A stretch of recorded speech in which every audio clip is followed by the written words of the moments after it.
خدوا بالكم من موضوع مهم. كل حد عليه جنحة، عليه حكم. خد بالك في مواد الجنح من المعارضة الاستئنافية. المعارضة الاستئنافية دي المفروض انها اخر درجة من درجات الحكم الجنائي الخاص بمواد الجنح.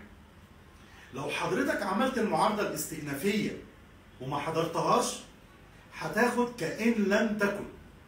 مش معنى كأن لم تكن معناها ان انت كأنك ما عملتهاش فبالتالي يحق لك تعملها تاني.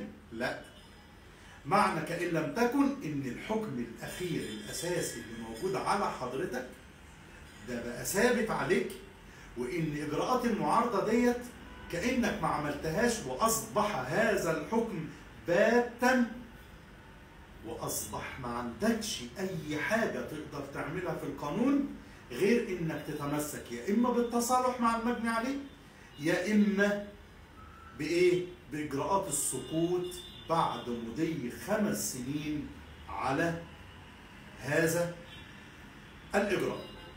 بالتالي فلو حضرتك ارجوك ما تزنقش نفسك لغايه المعارضه الاستئنافيه وما تحضرهاش، لان حضورك فيها وجوبي لو الدعوه بدات من مركز الشرطه، وحضورك فيها غير واجب لو هي كانت جنحة مباشرة عليك أيا ما يكون، سواء عن طريق الاسم أو عن طريق الجنحة المباشرة. ما تزنقش نفسك لغاية المعارضة الاستئنافية علشان ما تخسرش حياتك وتصبح مهدد.